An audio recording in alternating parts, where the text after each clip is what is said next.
थोर पुरुषांच्या हातात आहे पुस्तक, त्यांच्या समोर मी आहे नतमस्तक। ऐसा ही नारा लेकर प्रभाग क्रमांक 26 से ड के लिए उम्मीदवार खड़े हुए हैं स्वराज पार्टी से सचिन काळबांदे। पार्टी कोई भी हो, पक्ष हो, विपक्ष हो, बसपा हो या अन्य सत्ताधारी पार्टी हो, किसी भी पार्टी की ताकत को कम नहीं समझना चाहिए। 15 जनवरी 2026 का जब से चुनावी बिगुल बज चुका है, तब से ही प्रत्येक पक्ष की ओर से, प्रत्येक पार्टी की ओर से जोरों शोरों से डोर टू डोर का प्रचार जारी है। और ऐसे में ही आज हमारे साथ नागपुर समय की टीम के साथ मौजूद है सचिन काळबांदे, जो प्रभाग क्रमांक 26 से ड की उम्मीदवारी कर रहे हैं। आइए हम जानते हैं क्या चुनावी एजेंडा लेकर वो अपने मतदाताओं के सामने आ चुके हैं। सर्वप्रथम सर, आपको टिकट मिली, इसके लिए आपको हार्दिक शुभकामनाएं। क्या एजेंडा लेकर आप अपने मतदाताओं के सामने पेश हुए हैं? देखिए, नागपुर महानगर पालिका का आप अगर चुनाव देखते हैं तो ये लोगों से एकदम डायरेक्ट अटैचमेंट रहता है। जो लोग जो उनके बुनियादी ढांचे के मुद्दे रहते हैं उससे जुड़े हुए हैं। हम जहाँ यहाँ खड़े हुए हैं, या हाल ही में डंपिंग एक्ट का मुद्दा है, या अभी आप देख रहे होंगे बास महसूस हो रही है। इस बास का तो अभी कम है, लेकिन ऐसी बास आती है कि लोग यहाँ घर में खाना नहीं खा सकते। ऐसे बहुत सारी समस्या यहाँ जुड़ी हुई है और पिछले 30 साल से समस्या से लोग ग्रस्त है।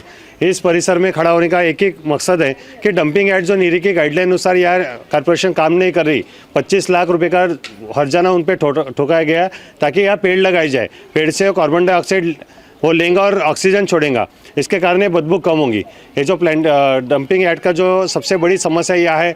दूसरी बात बच्चों की पढ़ाई के बारे में है, क्लिनिक मोहल्ला क्लिनिक के बारे में है, या बहुत सारी असुविधा जैसे ई लाइब्रेरी बनना चाहिए। यहाँ एक भी गार्डन नहीं है। आज 30 साल हो गए थे, यहाँ गार्डन एक भी यहाँ बस्ती के लिए बच्चों के खेलने के लिए नहीं है।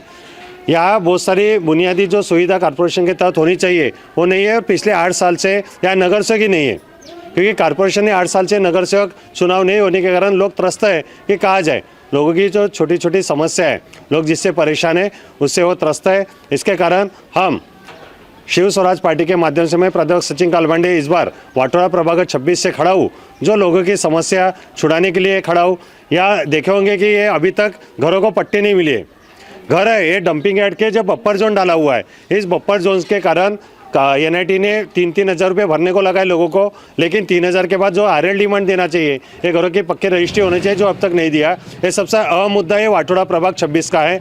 या बहुत सारे मुद्दे हैं, या पानी के जो बिल हैं वो मीटर इतना स्पीड से जाता है कि जो 3 महीने के बिल पहले आते थे वो अभी 1 महीने का बिल आता है। इलेक्ट्रिक मीटर जो नया अभी बैठाने वाले लोग इसका विरोध कर रहे हैं कि हमको नया मीटर नहीं चाहिए, जानबूझ के लोगों के ऊपर थोपा जा रहा है।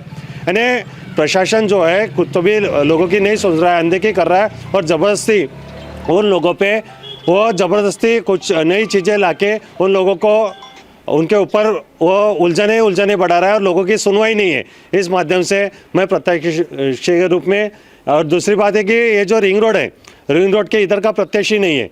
इतनी बड़ी बस्ती हमारी 56,000 वोटिंग है, 56,000 में से 30,000 वोटिंग इसी बस्ती का है, वाटोड़ा रिंग रोड की, लेकिन इधर का प्रत्याशी नहीं अब तक दे रही पार्टी। क्या कारण है? यहाँ के डंपिंग के कारण वो लोगों को प्रत्याशी नहीं दे रहे, क्या है मुझे समझ में नहीं आता। इस कारण मैं स्वराज पब्लिक स्कूल से पिछले 20 साल से यहाँ शैक्षणिक कार्य कर रहा हूँ। बच्चों को हम पढ़ा रहे हैं, और इस पढ़ाने के द्वारा हमें जो किताब, ये चुनाव चिन्ह हमें मिला है, किताब मतलब ये डॉक्टर बाबा साहेब आम्बेडकर का संविधान है। ये सिर्फ किताब नहीं है, ये भारत को चलाने वाला संविधान है। इस बुनियादी ढांचा है, इसके कारण भारत देश चलता है। इस किताब को संविधान समझे के हर बच्चा पढ़ना चाहिए, हर बच्चा आगे बढ़ना चाहिए, गरीब लोगों का सपना पूरा होना चाहिए। इसके मार्फत मैं अपक्ष उम्मीदवार शिव स्वराज पार्टी से खड़ा हूँ, और शिव स्वराज पार्टी का भी सिंबल भले ही नहीं मिलाऊंगा, लेकिन ये किताब भी हमारा सिंबल है, ये संविधान ही हमारा सिंबल है, जो भारत रत्न डॉक्टर बाबा साहेब अम्बेडकर ने इस देश को दिया है। इस मार्फत, और सावित्रीबाई फुले, ज्योतिबा फुले, इन्होंने पहली लड़कियों के लिए स्कूल खोली है, उनके भी हाथ में देखे होंगे आप किताब है।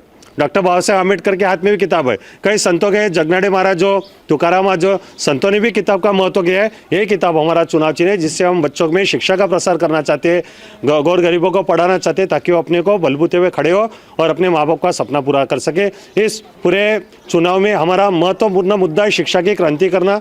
लोगों की अहम समस्या आरोग्य से जो जुड़ी 50 प्रकार की घातक बीमारियों से नीरी के हवाले अनुसार या हवा में बीमारियां फैल रही है, उसको कंट्रोल करना, घरों का RL डिमांड निकालना, लोगों को जो ई लाइब्रेरी स्थापन करना, बगीचे देना, ये प्रमुख रूप से जो लोगों की समस्या है जो अब तक नहीं मिली है उनको देना इस चुनाव का मुख्य उद्देश्य है, जो हम चुन के आने के बाद निश्चित रूप से देंगे।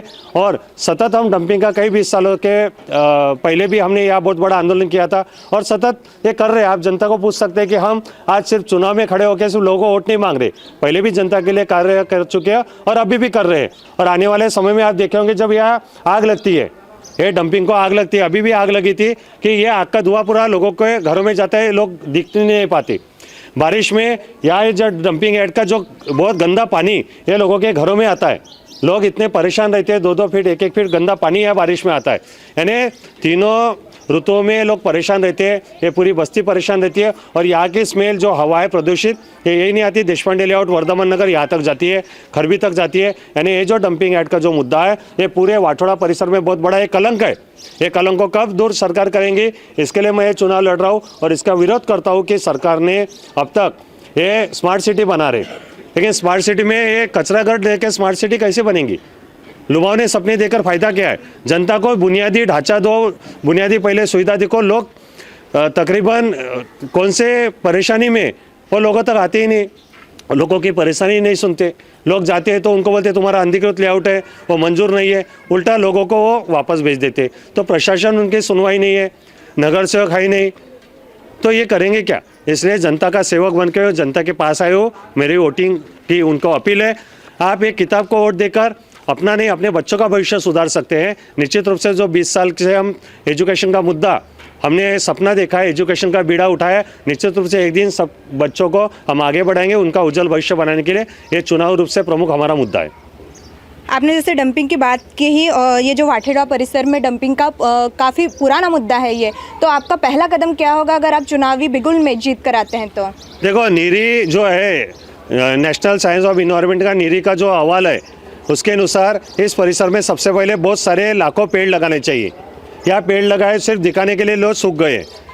दूसरी बात, ये जो कचरा है, ये कचरों की जो 800 मीट्रिक टन रोज का कचरा नागपुर शहर का आता है, उस 800 टन में रोज के रोज अगर प्रोसेस हो गई, उसका बाइफ्रिकेशन हो गया, गीला कचरा सूखा कचरा प्रोसेस हो गई, तो कचरा ही नहीं दिखेगा।